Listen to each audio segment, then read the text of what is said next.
আদিল, এই পাগল মেয়ে তোর ফ্রেন্ড? বাই দ্য ওয়ে, আমি চাই তুইও বাসায় যা, আমি আসছি। এই বলে আদিল নিজের কাজের উদ্দেশ্যে চলে গেল। আদিল চলে যেতেই অজান্তা, উগান্ডা অ্যানাকোন্ডা ভুতুম প্যাচের বাচ্চা, তোর সাহস কত বড়, তুই আমাকে পাগল বলিস? পাগল তো আমি বানাবো, তাও তোকে। মন চাইতেছে ধরে ড্রেনের পানির শরবত বানিয়ে খাওয়াই দিই। তোর কপালে জুটবে আস্ত একটা দজ্জাল পেতনি। ঈশা, দোস্ত তোর এত সাহস কই গেছিল? ভাইয়াকে দেখে ক্রাশ টাশ খাইছুত নাকি? অজান্তা, ক্রাশ? তাও তোর আবার এই ভুতুমের ওপর? তুই পাগল? এমন অ্যাটিটিউড দেখাইতেছে যেন মহাভারত জয় করে ফেলছে। ঈশা, আচ্ছা দোস্ত, আদিল ভাইয়ের গোষ্ঠীউদ্ধার পরে করিস, এখন বাসায় চল। এ বলে ঈশা ও অজান্তা তাদের বাড়ির উদ্দেশ্যে রওনা হলো। বাড়িতে পৌঁছে অজান্তা খাওয়া দাওয়া শেষ করে ঘুমাতে চলে গেল। তখনই হঠাৎ কেউ তার রুমের দরজা খুলে প্রবেশ করলো।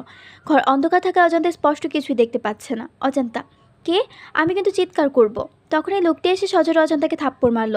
থাপ্পড়ে অজান্তার গাল রক্তবর্ণ ধারণ করেছে। প্রচণ্ড ব্যথায় তার চোখ বেয়ে অঝরে ঝর্ণা প্রবাহিত হচ্ছে। তখনই অজান্তার কানে ভেসে এলো মায়ের ডাক। তখন অজান্তাও নিজের শরীরে সবটুকু শক্তি দিয়ে মাকে ডাকলো। মায়ের ডাকে ঘুম ভাঙলো অজান্তার। রাজিয়া, কিরে কী হলো? কী বকছিস ভুলভাল? আর 4টা বাজে, 4:30টায় না তোর কোচিং? যাবি না? অজান্তা আসামিক ঘটনায় হতভম্ব হয়ে গেছে। কোনোভাবে নিজেকে সামলে নিয়ে বলল, হ্যাঁ যাবো তো, তাড়াতাড়ি রেডি হচ্ছি। এ বলে অজান্তা তৈরি হতে চলে গেল। ফ্রেশ হয়ে দ্রুত খাবার খেয়ে নিল, কোচিংয়ের উদ্দেশ্যে রওনা হলো। এমনিতেই দেরি হয়ে যাওয়া রাস্তা দ্রুত পার হতে গিয়ে হঠাৎ ঠাস। উঠে দাঁড়াতেই অজান্তা ভয় শেষ। এই অল্প সময় কী হলো অজান্তা কিছুই বুঝতে পারছে না। ওপরে তাকাতেই চোখ পড়লো এক চেনা মুখশ্রীর দিকে। তখনই ঠাস। অজান্তা, কি হলো? আমাকে মারলেন কেন? আর আমাকে মারার অধিকার আপনাকে কে দিল?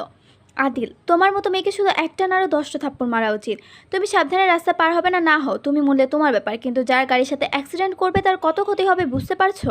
আমি মেয়েদের গায়ে আজ পর্যন্ত হাত তুলিনি, কিন্তু বাই দ্য ওয়ে, তোমাকে বুঝিয়ে লাভ কি? আজ কেবল ঈশার ফ্রেন্ড বলে বেঁচে গেলে, নয়তো। অজান্তা ভয় জড়তার ঘটনা আসামিকতায় কিছুই বলতে পারছে না। আদিল অজান্তাকে আর কিছু না বলেই চলে গেল। অজান্তা, আজ কি তাহলে আমার স্বপ্নে